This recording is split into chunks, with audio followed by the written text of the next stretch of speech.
Anytime I give somebody a gift and they plaster it to their chest, I feel like that's a sign of a win. Honoring. Yes. Look, if you had a drill here, I would have riveted it to myself. Wow.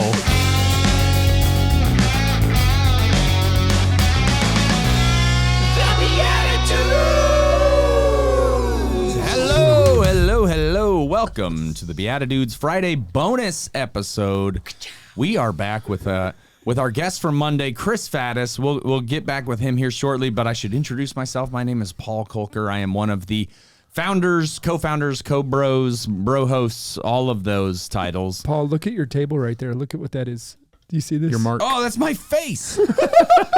That's awesome. It's my favorite thing to Chris see. Look down to see if we put Chris's face on the table. Nope. Aw. Wow. Set us up for disappointment. Didn't have a cartoon, Chris. Yes, and I am joined, as always, by my bro hosts, Jeffrey Scheffelbein. What a pleasure it is to be a BeatiDude. And Nikolai Besner. Thank God it's Friday. Mm-hmm. That's right. Well, and we're back with Chris Faddis. He's not gonna respond in this particular moment. I'm a little confused as to why we're all wearing the same clothes on Friday, but yeah, it's weird. It's a little sweaty in here. Yeah. It also gets weird. I mean, there's a lot of things going on. It's okay. Yep. But welcome. I have the same stains from Monday on my shirt. I only wear the same shirt, so I don't judge you for that, Chris. That's cool. I still smell your beard oil. I just have a closet of these shirts, so I changed. That's great. Yeah. Sorry You for go to interrupting Zuckerberg. You don't want to make decisions. That's it. Just limit my number of decisions per day. But welcome back, Chris Faddis. Great to have you here. We were talking about all things Solidarity with you last time, and I think this time, are we going to kick it off with the game? Do we want to start Let's there? do it. But you know what? Can we maybe bring Chris in just a little bit deeper into the show right now? Yeah. Chris, you have been a BeatiDude since the beginning, right? You were about to reach a coveted spot. Which was like 2 weeks ago. But a coveted spot that no one else gets to have. So if you know the BeatiDudes logo, I don't know how you wouldn't if you're a part of this show right now listening. It's got 3 amazing male faces on it. Very masculine, and it says the BeatiDudes, and it's these 3 amazing men. Well, we thought that for your office, we could add a 4th to the BeatiDudes. That is there awesome. is a print here. Let me hold it up for this camera 3 over here, and we'll take a look. We got all 4 of our faces on here. This is not a total rebrand of the show, but it is a tribute to a true BeatiDude. Now, Chris, somebody pointed out to us among ourselves that it's actually like it's an intensity ramp of the beards. Of beardedness. So from least to most bearded. It's a little bit like our scores on that football squeezing game we played on the other show. This is great. Either way, you win. We get it. You know what I appreciate is that I have all of the pigment in my beard that I had when we started Solidarity before all this gray. That must have been where the picture so came. I do appreciate that. That's awesome. I love it. Yeah, so you can send us or put it in the shirt. Yeah. The shirt is coming off. He's tucking it into his shirt. This is not expected. We didn't plan this ahead of time. Yeah, he's taking Chris, the commitment Thanks to for the wearing help, this. Nick. There we go. You're like that old rapper. Yeah, that's exactly Which where one? I was gonna go. Which It's like rapper? the spinner. It's like the spinner. Humpty? Yeah, so this Humpty's one of them. You don't want me to sing. Wait, so for those who are listening right now, Chris just took what is a picture Flavor frame. Flav. I was thinking of Flavor An Flav. 8x8 canvas. An 8x8 canvas. 8 inch. Yeah, 8 inch. Yeah, not 8 feet. Just to be clear. I'm a large fella. But it has one of the fold-out stand-up like kickstands on the back of it. So I was gonna put this on earlier, so this actually works. He tucked that into his shirt like a bib. Amazing. This is fantastic. Wow. If we don't see a picture of that in your office after this trip to it's Texas, going. then we're canceling the partnership. Whoa, fine. we're keeping the money, but No refunds. No refunds. That's a lot of fine print. oh my That's God. cool. That's cool. That wasn't So comfortable. cool. You took that out. So Was that cool. not? It was good. I didn't want It to. was good. Here, Hell, it I wasn't. didn't want to Here, make right a here. mockery of your great gift. That's very cool. Thank you. Anytime I give somebody a gift and they plaster it to their chest, I feel like that's a sign of a win. honoring. Yes. Look, if you had a drill here, I would have riveted it to myself. Wow. Speak of riveting, this is some riveting conversation. Yes. Why don't we play a riveting game? Bang. Do it. Called Blessed Are the Joke Makers, for they shall inherit the points. I did a randomizer, and this is going to be 83 points. For the bonus edition, right? Yep. We're It's stepping a it little up. different, Chris. Okay, yeah. Stepping it up. The bonus edition is a little different. We're each going to get a character card. And so we're not going to reveal to you yet. You have to guess what our character is. But we all have the same prompt. So whatever our character is, we're going to take on a different persona as we answer. The prompt of Catechism number 2866 talks about blank.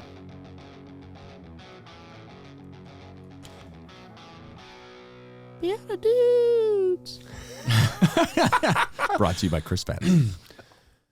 Catechism number 2866 talks about how you got to get out there with your boys, raise them right from a young age, get your hunting dogs, get your guns, and you raise them right. You get out there in the fields, you do whatever you need to do.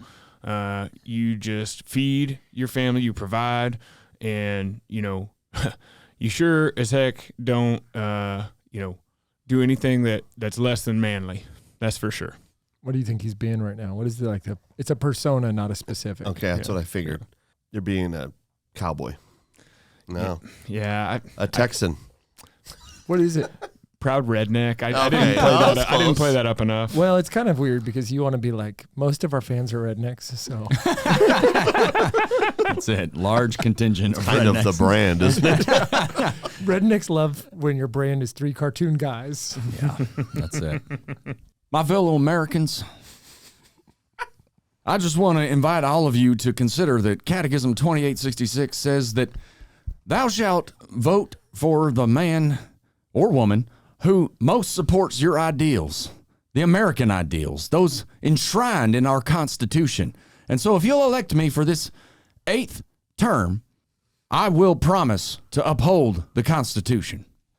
I mean, it's supposed to be a persona, but could I just say George H.W. Bush? That's kind of what I was channeling. A politician. Yeah, career politician. There you go. Yeah. 8th term. That was nice. Very good. All right. I'm going to try to channel this and put it out there to you. Chris? You there? I hear you. Now I hear you back there. Chris, we're going to watch another season here, but I don't know if you've been reading the Catechism lately. It says, get me another Hot Pocket. While you're at it, why don't you bring me a soda? And I can't reach the changer. Can you go change this television set? Maybe put it on CBS. And there's got some popcorn on my chest here. Do you want some? Chris, you there? A couch potato? What is that? Is that what it is?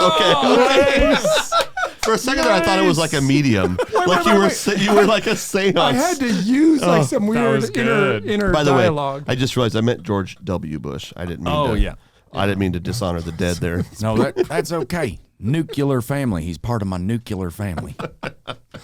Yeah, that was I had an experience. Well there done just there. then. Yeah, that was weird. I definitely thought you were Your hand going was like doing seance this for a little second. spasm where it was like gripping the card in a When strange way. he really gets into a character, he's like he goes to a different place. Method acting was actually my entire like sales success in my Yeah. life. Pretending to be a salesman. Is that what I you think meant? that is what he meant. Yes, and like I learned it by living out of my car where I could have bought food, but I would tell people I couldn't. But in order to do that, I had to tell them that I didn't know how to buy. Well, I knew how. I just didn't have the money to buy food. And so the more I believed it, the more people would be like, "Hey, wash the windows. I'll give you some pizza." And so that's where I learned my method acting. And I do a lot of shaking. When did you do this? This was It was like last 20, week. Oh, okay. Last week. 20 days ago.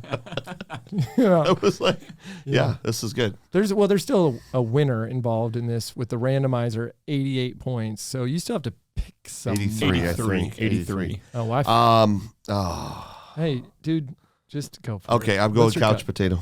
Yeah. Sorry, Nick. You know, it's weird I because feel bad. I feel like you need a win in life, but he whipped us for like 43 okay, episodes. good. All right. Yeah. All good. All good. One thing about the couch potato I want to share is I don't know how he watched TV if he never opened his eyes. So I feel like I missed part of No, you. I no got some audio popcorn listeners here even on knew my that. chest. We could see that you were intensely in the living room with shag carpet. That's right. Yeah. Like and an old And a recliner 70s, Yeah. tube TV that doesn't have a remote yet. that has another TV on top of it course. that doesn't work. But I somehow was still binge watching shows on my 70s TV. 100%. Well, CBS. Doesn't even come in HD, I don't think so. 4K. It's good. 3 antennas. That's how you get 4K. Well, thank God for innovation. And speaking of which, I would love to turn back to you and let's talk about this journey that you've been on and what you're seeing in this is my transition, in our love it. It's good. kind of national, maybe even beyond landscape of Catholic entrepreneurs, and really as people of faith, as Christians that are trying to put good in the world, trying to lead others. Like, what are you witnessing? What is your experience? Where are you meeting either resistance or support that maybe is even a surprise? Some of these ecumenical pieces. I'm just throwing a lot of stuff Yeah, at you. that's a lot. Yeah. That's really great. Give me Don't something to miss really any of focus it. on. Yeah. That's good. What are you witnessing? Who's the ecumen? I mean, this is all over the place. You know, I would say, I think we're in a time, and I'll steal this from a gentleman named Michael Matheson Miller from the Acton Institute, that we are at a time when it is time for us, as a sense, to almost have he called it a virtual ghettoization of the faith, and that, you know, back in the day we had the Catholic ghettos, and you know they kind of moved to their own neighborhoods and they had to create their own economy. They had their own credit unions and their parish halls and all of that. And there's a reality that, you know, in our faith we're seeing this attack, and we have to begin to really start to kind of isolate some of our lives to protect our families and to promote the right values. Not to say we're not supposed to serve the poor, not to say we still don't meet people where they're at and we don't engage, not to say we don't have jobs in the secular world. But it's almost like, you know, not that we're even moving to separate neighborhoods, but in a virtual way. And the best way for me to describe that lately has been this idea of almost this Middle Earth layer of our lives, where we're doing business together, where we're sharing medical expenses together. Maybe we need banking together. Maybe we need investments together. Maybe we're steering. You know, for those who have some means and maybe they've sold a business recently, like, go invest that money in another Catholic or Christian entrepreneur who's trying to do something good and solve problems. And so I've been getting very excited the more I talk to people about more and more people saying, hey, I think I can solve a problem in a Catholic way.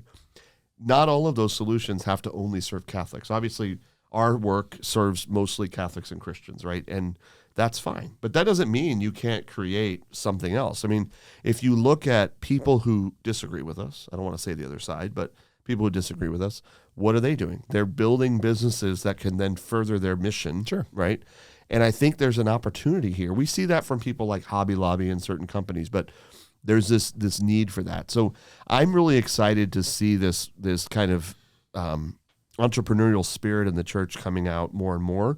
There's a lot of Protestant and evangelical groups who have already been doing that, and that's great to see. But I think there's actually now an opportunity as well to partner with them, right? And they want that. They want that. Yeah. They want to. Let's unite on the things we agree upon, and let's go serve the kingdom. True, good, George and beautiful. Soros is out there promoting the opposite values of most of us, right? Yep. And he's doing that by gathering people with means together to fund all these initiatives. Why can't we do the same thing? So there's a real opportunity right now. I think crisis calls us to action, and we should be looking at these problems not for the problem they are, but for what the opportunity they provide. I love all that. And I think I covered everything you asked. You did check. I also want to put this out there. And I don't, most of the time when I say the next part, people are like, that was really goofy. What I'm about to say, I don't mean to be goofy. When I think about the unique position that we're in as BeatiDudes, and I truly mean who we are connected to, the role that we play as connectors, what's happening in the building that we're in Irving, Texas right now, which is a heartland of this movement for like truly dynamic, professional, for-profit and nonprofit work by Christians and Catholics and ecumenical work. It's happening right here. And so I say this because, you know, it may be that you talked about on the last show trying to find somebody for some of the work that you're launching and the organization you're launching. Reach out to the BeatiDudes. If you have any interest, we'll connect you to Chris.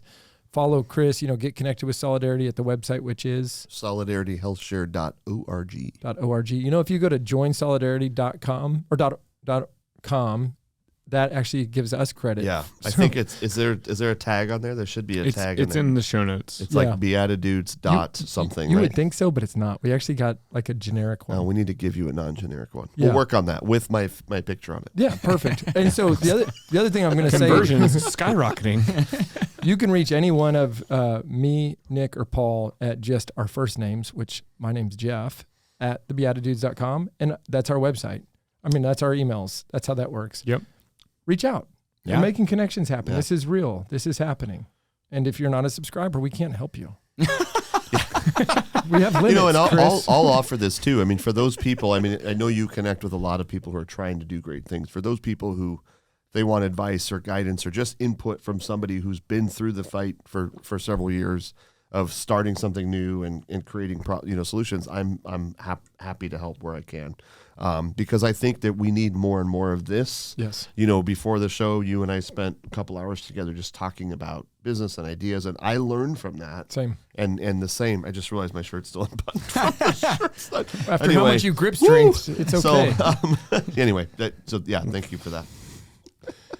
Well, this has been beautiful. Any final questions or comments from the dudes? I just love that this the whole business model seems to really harken back to Acts of the Apostles. And I know it's not truly that everybody has everything in common, but it's very much that idea of sharing one another's burdens and paying for each other for this or for that to really help take care of each other through something that can be one of the most difficult parts of our lives. Yeah. Yeah, I love it too. I mean, I think, it's one of my favorite things about what we do is knowing where your dollars go, knowing who you're helping, knowing who's helping you. And I think that's one of the things you could pray for us is we're constantly figuring out how do we do more of that, kind of building that community, that apostolate piece where there's this exchange between the members and each other and those. And so, as we're drinking from a fire hose every day because this thing is, everything's moving fast and healthcare is hard. It's definitely a lot easier to start an app. Just so you know, if you want advice on what kind of business to start, it wouldn't be a healthcare one. But I think it's worth it. It's worth doing those hard things, like we said. And I think that whole piece of making that sharing all things in common practical in our lives, to the extent that we can do that more among our families and our communities, I think we are living the gospel. And that is actually, to try to go even longer, but when we were going through my wife's cancer and we raised money for her care, for me, it was the first time I saw the communion of saints in real form, because the Pilgrim Church was coming together to support our family. We know the angels and saints were praying for us, but they weren't just coming there to pray for our family. They were physically giving to support her cure, her care. And there's something really special about that experience as the one that's in the crisis at the time. Well, we talk about sharing and member sharing, but we also know that evangelization happens when we share and when we invite. And so in that same vein, as we're trying to build these better ecosystems for people of faith to navigate in this crazy world, I would invite all of you to look into Solidarity. I would invite all of you to tell other people. You may be in an organization where you're not even considering some sort of health share right now, but people in your life are. And there's plenty of health share organizations out there. Look at them, do whatever. Solidarity, we picked before we ever had a conversation with you. This isn't like the reverse of my buddy. It's we became friends after this, because what you're running is one incredible organization that's part of the puzzle of what we need to right the ship. Thank you. Thanks for your work. I'm glad you're part of it. I'm glad to be part of the show. Well, you got a bigger beard than me, so got a lot of work to do. That's it for us for this show. Chris, thanks for coming in town and being a part of the Vatican Valley here in Irving, Texas. So grandiose. I stole that from Mike, who was visiting with us earlier out in the hallway. He told me that one. He stole it from somebody else. You need to get a Vatican Bank ATM, and then you can really... Ooh, okay. Nice. There's got to be someone out there who knows how to get one. Yeah. I got a line on a Vatican Bank ATM. We'll put it right in the hallway here. Come get your money-ish. Go. All right, guys. Anyways, it's been a great show. Thank you so much, Chris, for all of you. Until we see you next time, we will See you in the Eucharist. God bless. Thanks for tuning in. If you'd like to join us at our undersized table, subscribe to the video version of the show on YouTube by typing @ that's the symbol @ so shift and 2 on your keyboard, @ _BeatiDudes on YouTube. We'll see you there. This podcast is part of the Spoke Street Network. For more great podcasts, visit spokestreet.com.